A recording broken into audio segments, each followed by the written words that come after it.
پرستی جو ہے یہ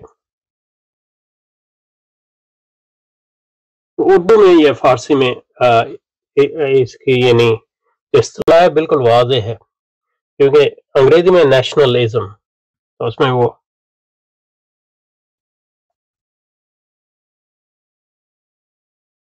یہ قوم کی پرستش کا نظریہ ہے، پرستش قوم، یہ عبادت قوم، اور عبادت قوم جو ہے، قوم کی پرستش، یہ سیلف ورشپ جس کو کہتے ہیں،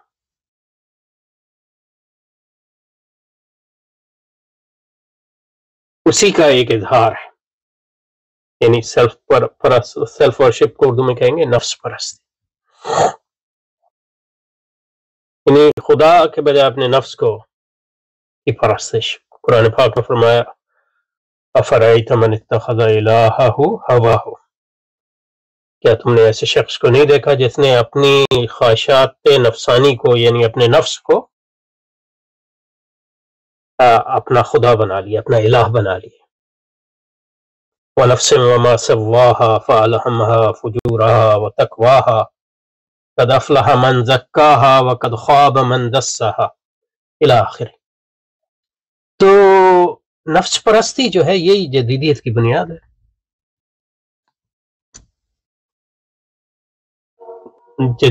جدیدیت اور سرمایہ داری کی بنیاد ہے، کیونکہ نفس پرستی کے ذریعے ہی سرمایہ داری جو ہے فرد، معاشرے اور ریاست کے اندر گھستی ہے اور ان پر قابض ہو جاتی ہے۔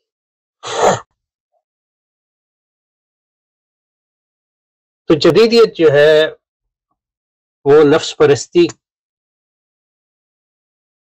کی تحریک ہے۔ نفس پرستی جو ہے تین شکلیں اختیار کر سکتی ہے، یعنی نفس فرد کی فرد اپنے آپ کی پرستش کرتا ہے، تو یہ لبرلزم کی بنیاد ہے۔ دوسرا یہ کہ فرد جو ہے انسانیت کے بطور نوع کے پرستش کرتا ہے، تو یہ سوشلزم اور کمیونزم کی بنیاد ہے، اور دوسری اس قسم کی جو تحریک ہے۔ اور فرد جو ہے بطور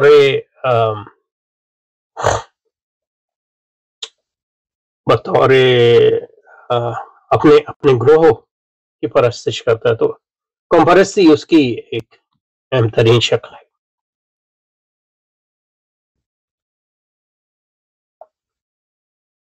ان تینوں میں ہے ہو رہی ہے نفس پرستی، صرف یہ ہے کہ نفس جو ہے یہاں فرد ہے، اور یہاں جو نوع ہے، اور یہاں جو ہے آپ کا اپنا گروہ یا قوم، سمجھے؟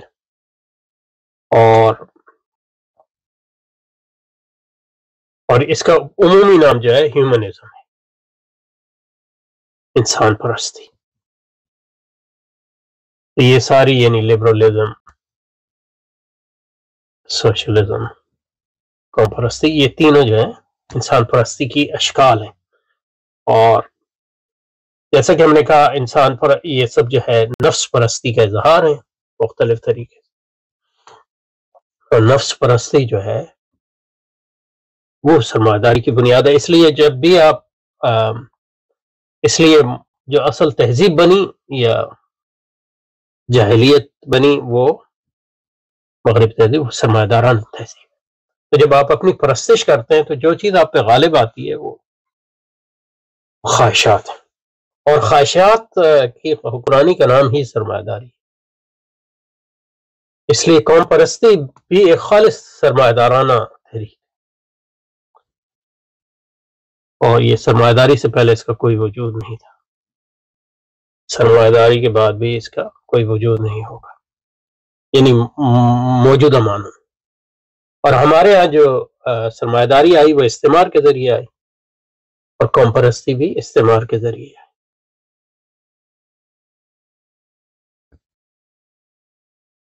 قوم پرستی کی مختلف شکلیں ہیں،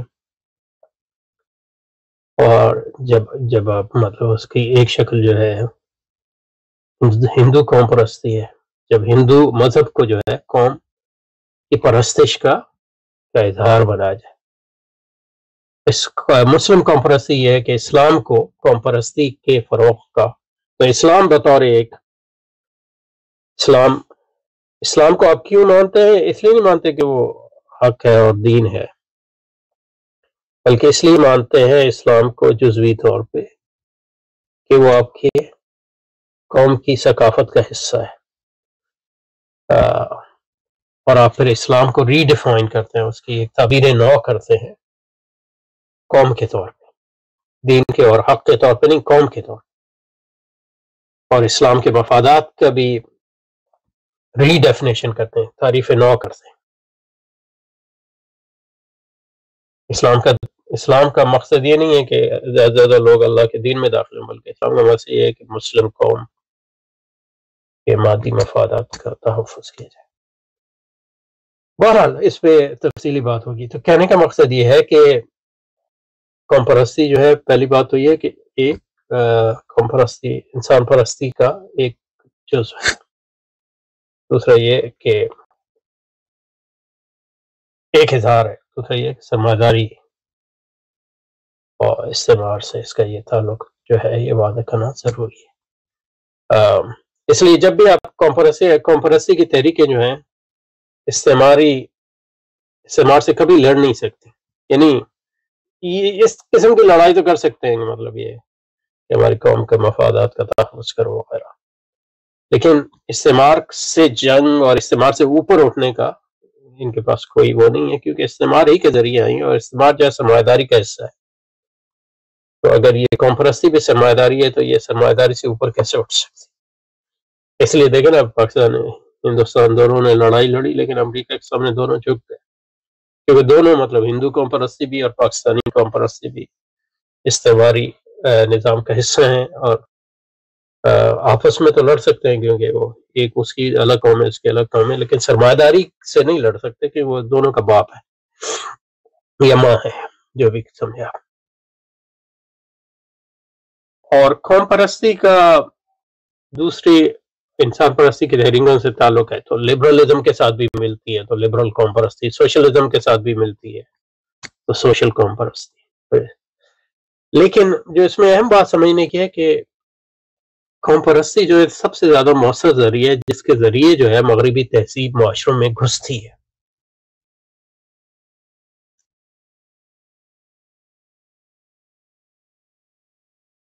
اور عام ہوتی ہے۔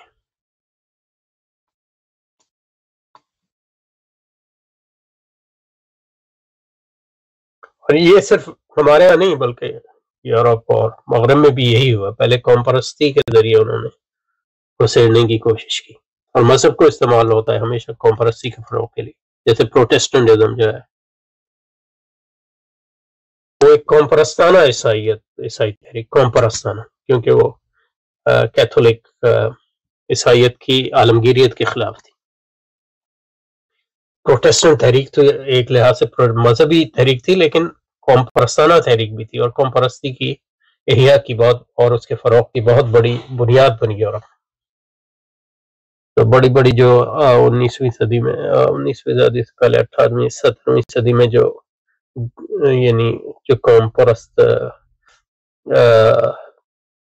ممالک شمالی یورپ، شمال مغربی یورپ میں، جرمنی میں، یہ سارے پروٹیسٹنٹزم ذریعہ ہے۔ اور پھر اس سے پہلے جو ہے کیتھولک ممالک میں بھی جو قوم پرستی کے ذریعے ہی کیتھولسزم کی عالمگیریت کو کمزور کیا گیا، اور چرچ کو اس بات کو مجبور کیا گیا کہ وہ جو نئے کیتھولک ممالک تھے ان کو ایک قومی ریاست کے طور پہ قبول کر لیں، کیونکہ جو ہاؤس پر امپائر تھی وہ ہولی رومن امپائر تھی، یعنی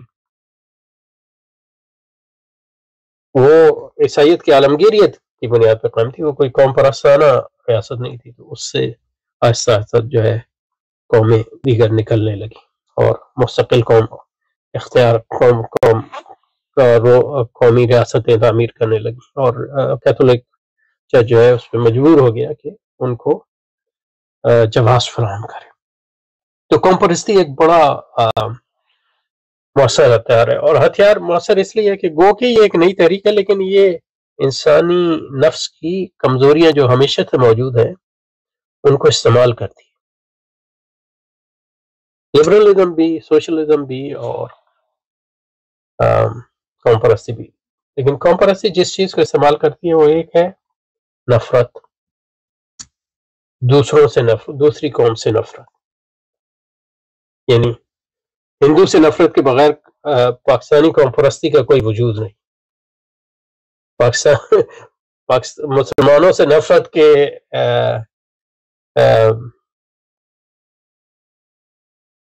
مسلمانوں سے نفرت کے بغیر جو ہے ہندو قوم پرستی کا کوئی وجود ہے۔ تو نفرت کا جذبہ انسان کے اندر موجود ہے، لیکن یہ نفرت جو ہے انورٹڈ، یہ قوم کی محبت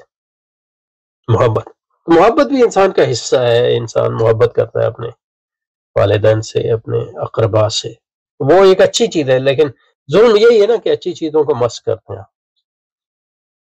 اور یہ جو قوم کی محبت ہے، اصل میں اس میں جو محبت، اس میں حب حسین کم ہے، بغض معاویہ زیادہ ہے۔ یعنی گو کہ آپ بات کرتے ہیں محبت پاکستان سے یا ہندوستان سے، لیکن اصل جو جذبہ کار فرما ہے وہ نفرت کا ہے، یعنی انورس۔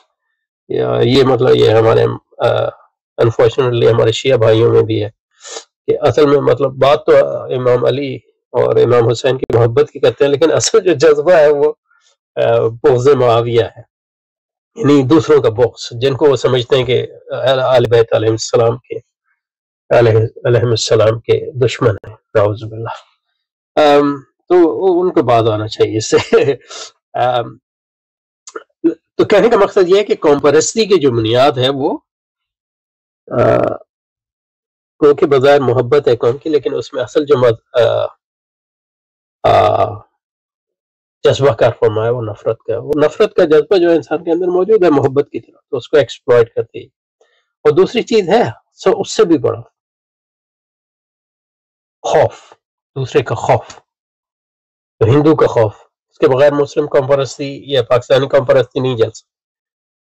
پاکستان مسلمانوں کا خوف، اس کے بغیر ہندو قوم پرستی کا کوئی وجود نہیں ہے۔ تو یہ دو جذبے جو ہے اس کو استعمال کیا جاتا ہے جو انسان میں ہمیشہ سے موجود رہے ہیں، اور قومی عصبیتیں بھی ہمیشہ سے موجود رہی ہیں، لیکن جو چیز موجودہ قوم پرستی کو صرف پرانی قوم پرستیوں سے ممتاز کرتی ہے وہ یہ ہے کہ یہ ایک سیاسی چیز ہے، یعنی اس کی بنیاد ریاست۔ قوم ایک معاشرتی اکائی نہیں جس کا اسلام جو ہے اقرار کرتا ہے ایک معاشرتی کا، اور اس قوم سے مراد جو ہے مطلب پٹھان ایک قوم ہے، یا افغان ایک قوم ہے، یا عرب ایک قوم ہے، یا فارسی بولنے والے ایک قوم ہے۔ ان قوموں کا اقرار کرتا ہے معاشرتی سطح، کیونکہ اس کی بنیاد جو ہے خاندان ہے، خاندان کی بات محبت ہے، اور معاشرے کی بنیاد معاشرہ ایک بڑا خاندان ہے، تو وہ تو اس لیے ہے کہ لوگ تم ایک دوسرے کو پہچانو۔ لیکن جس چیز کی بنیاد جدید قوم پرستی ہے وہ سیاسی ہے، اس کا کوئی وجود اسلام میں نہیں ہے، کیونکہ اسلام خود دین ہے۔ تو مطلب یہ ہے کہ قوم پرستی اس کے مقابلے میں ایک دین ہے، جب اس کو آپ ایک سیاسی کا طور پہ قبول کرتے ہیں تو وہ کیسے اس کو قبول کر سکتا ہے۔ اور اس قوم پرستی کی بنیاد ریاست ہے، اور ریاست کی آپ قوت جمع کرتے ہیں ریاست کی، تاکہ اور قوت کس طرح جمع کریں گے؟ سرمایہ داری۔ تو یہ جو ہے نفرت اور جو محبت کی انورژن ہے، اور خوف، دوسرے کا خوف، یہ دو بنیادیں ہیں جس کو بنیاد بنا کے جو ہے قوم بنایا جاتا ہے لوگوں۔ قومیں سیاسی معنوں میں ایگزسٹ نہیں کرتی، قوم بنایا جاتا ہے، یعنی پاکستانی قوم موجود نہیں تھی، اس کو بنایا گیا نا۔ ہندوستانی کو ہندو قوم کوئی موجود نہیں تھی. ہندو مطلب مذہب ہے اور اس میں بھانت بھانت کی قومیں ہیں. مسلمان بھی میں بھی بھانت بھانت کی قومیں ہیں، لیکن پاکستان کو ایک قوم بنایا گیا، ہندوستان کو ایک قوم ہے. اور عموماً جو ہے اس کے لیے بڑے قتل عام کی ضرورت ہوتی ہے، اور جس بنیاد پہ بنایا جاتا ہے وہ ایک تاریخ گھڑی جاتی ہے جس کا مطلب حقیقت میں اس میں تھوڑے بہت ہوتا ہے، لیکن حقیقت بات کا بتنگڑ بنایا جاتا ہے، اسی کو ظلم کہتے ہیں. اس لیے وہ اینڈرسن نے جو کتاب لکھی اس نے نیشنلزم پہ اس میں کہا امیجنڈ کمیونٹیز اور یعنی قوم بنائی جاتی ہے تاریخی بنیاد پہ اور ایک زبان کی بنیاد پہ، اور ایک زبان موجود نہیں ہوتی. یہ اردو مطلب یہ ہے کہ یعنی اردو کو یا ہندی کو یا انگریزی کو، یہ زبانیں جو ہیں اس طرح کی زبانیں نہیں تھی، لیکن ان کو جو ہے قوم بنایا جاتا ہے قتل عام کے ذریعے، اور زبانوں کو قتل کر کے بھی، اور روایات کو بھی قتل کر کے. یعنی انگریزوں کی یعنی انگلستان میں ہزاروں زبانیں بولی جاتی ہیں یا سینکڑوں زبانیں بولی جاتی ہیں، ان کا قتل عام کیا گیا، لیٹن کا، گیلک کا اور دوسری زبانوں کا، اور انگریزی کو مسلط کیا گیا، اور آئرش کا قتل عام کیا گیا صدیوں تک، اسکاٹش کا قتل عام کیا. اس کے نتیجے میں انگریز قوم جو ہے اس کا وجود میں آیا، حقیقت میں اس کا کبھی وجود میں نہیں تھا. تو جو اسی طرح مطلب پاکستان ہندوستان میں یہ جو قتل عام ہوا اور اس کی بنیاد پہ جو ہے یہ قومیں بنی ہیں، اور زبانوں کا قتل ہوتا ہے، روایات کا قتل ہوتا ہے، یعنی ٹریڈیشنل روایات. اس کے نتیجے میں قوم پرستی وہ فضا، وہ زمین تیار کرتی ہے جس میں بالآخر جو ہے لبرلزم، جو سرمایہ داری اور نفس پرستی عام ہوتی ہے، اور اس کے نتیجے میں لبرلزم کا بھی فروغ ہوتا ہے، استعمار کا بھی فروغ ہوتا ہے، سوشلزم کا بھی فروغ ہوتا ہے، وغیرہ وغیرہ. تو یہ ایک تنازع دینے کی کوشش کی. اس پہ بات جاری رکھیں گے انشاءاللہ. سبحانک اللہم و بحمدک، نشہد ان لا الہ الا انت، نستغفرک و نتوب الیک. صلی وسلم علی سیدنا محمد وعلی آل سیدنا محمد وبارک وسلم. سبحان ربک رب العزة عما یصفون وسلام علی المرسلین والحمد للہ.